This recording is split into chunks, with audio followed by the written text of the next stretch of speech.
norma, dari sisi adab, dari sisi etika, yang di situ atau kehormatan. Islam itu benar-benar menjaga kehormatan perempuan, gitu. Benar-benar menekankan etika, norma, adab, seperti dalam banyak hal kan, dalam berpakaian, anggota tubuh wanita lebih banyak ditutup daripada laki-laki. Ini untuk menekankan kehormatan, etika, dan adab. Nah, maka sebagian ulama itu menjelaskan khusus untuk perempuan itu beda, bukan dibentangkan, tapi cukup dirapatkan, begitu. Untuk menjaga kehormatan dan norma serta adab tadi.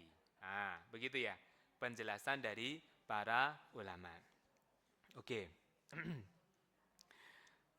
Saya potong pembahasannya langsung ke poin ini. Merenggangkan lengan saat sujud merupakan bagian dari sunnah Nabi. Merupakan bagian dari hal yang disunnahkan. Bagi laki-laki dan termasuk bentuk penyempurnaan gerakan sholat. Oke. Sebagian ulama menjelaskan bahwa ini khusus laki-laki, sedangkan perempuan menjaga posisi yang lebih rapat untuk kesopanan dan menutup aurat. Begitu.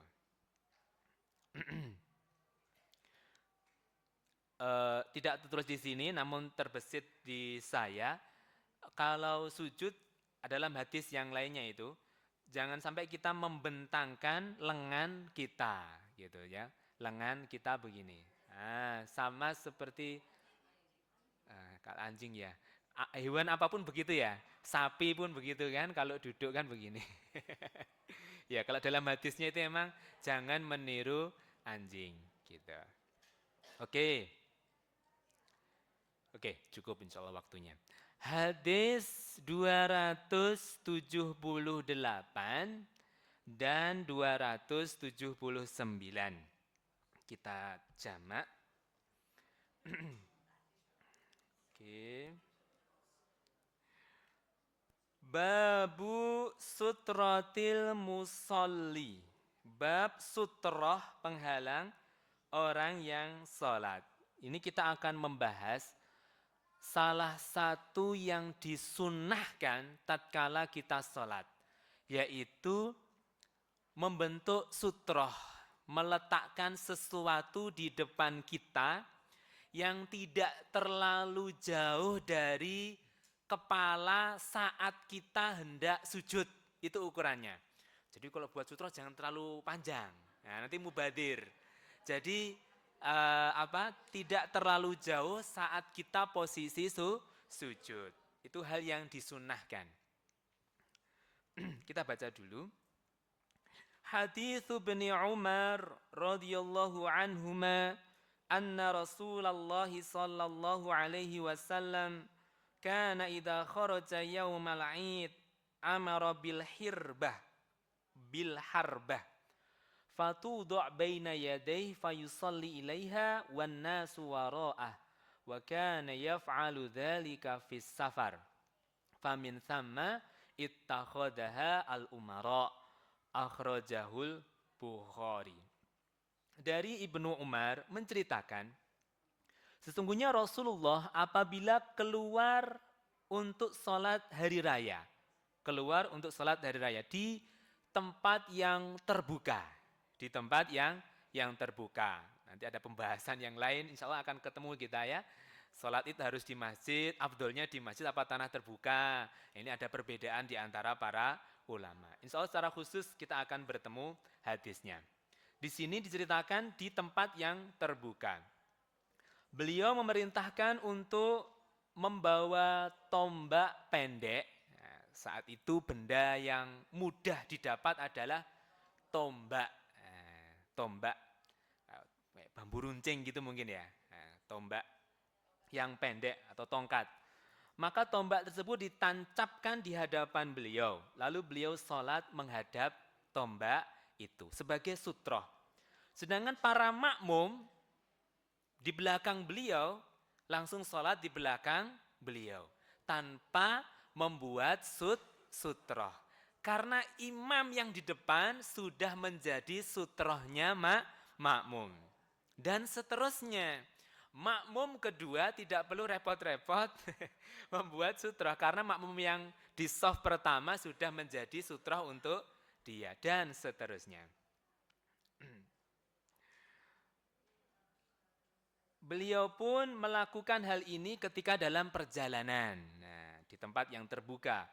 Oleh karena itu, para pemimpin, para khalifah, para pemimpin setelah beliau menggunakan tombak juga. Maksudnya membuat sutroh juga saat sholat.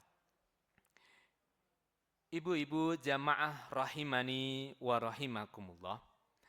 Konteks hadis ini secara cerita memang saat Rasulullah sholat Id atau saat Rasulullah sholat di perjalanan. Namun secara umum kesunahan untuk membuat sutroh tertentu itu berlaku secara umum. Sholat apapun itu. Begitu. Sutroh bisa berupa barang tertentu, ya. Kalau di beberapa masjid ada disediakan tertentu gitu ya. Nah, kayak yang bisa berdiri sendiri, begitu. Bisa tas atau bisa juga dalam banyak disebut dalam kitab fikih itu garis yang ada, garis-garis soft atau corak sajadah yang ada, itu juga bisa berfungsi sebagai sutroh, batas kita untuk sholat. Jadi sekiranya ada orang yang hendak lewat di depan kita, gitu, kalau sudah melewati garis atau corak, seperti sajadah ini kan ada coraknya merah ya, nah itu bisa-bisa saja sholat lewat-lewat saja, begitu. Tidak sampai sholat melewati antara kita dan sutroh atau shaf ini. Kalau di atasnya itu boleh. Itu kan ada larangan melewati orang yang sedang sholat. Oke. Hadis 279 yang semakna. Hadis Ibnu Umar radhiyallahu anhuma 'anin nabiyyi sallallahu alaihi wasallam annahu kana yu'arridu rahilatahu fayusalli ilaiha. Ibnu Umar menceritakan Nabi melintangkan tunggangannya. Jadi mungkin bisa berupa unta ya atau kendaraan tertentu saat itu. Keledai, ya mungkin unta atau keledai atau yang lainnya, kemudian tunggangan. Jadi dihadapkan ke arah kiblat, melintang gitu, kemudian Rasulullah sholat menghadap ke hewan tersebut, dijadikan sebagai sutroh. Ini hikmahnya adalah agar jangan sampai ada orang bermudah-mudah lewat di depan kita dan mengerti batasnya itu mana. Supaya orang yang ada perlu untuk lewat itu bisa lewat secara leluasa.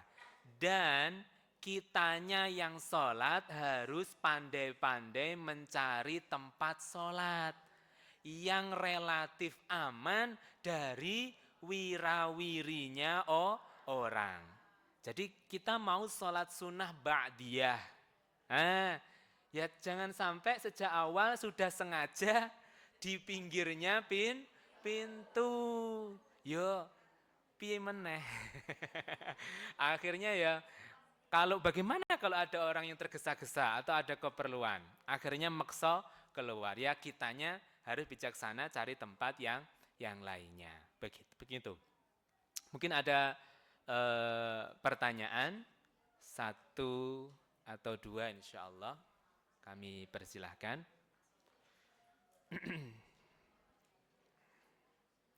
Sampun nggih. Alhamdulillahirabbil alamin. Semoga apa yang kita pelajari ini senantiasa meningkatkan ketakwaan kita kepada Allah Subhanahu wa taala serta meningkatkan kualitas kesempurnaan dari ibadah kita sebagai bekal menghadap Allah Subhanahu wa taala. Kita tutup dan akhiri dengan kafaratul majlis. Subhanakallahumma bihamdika asyhadu an la ilaha illa anta astaghfiruka wa atubu ilaik. Assalamualaikum warahmatullahi wabarakatuh.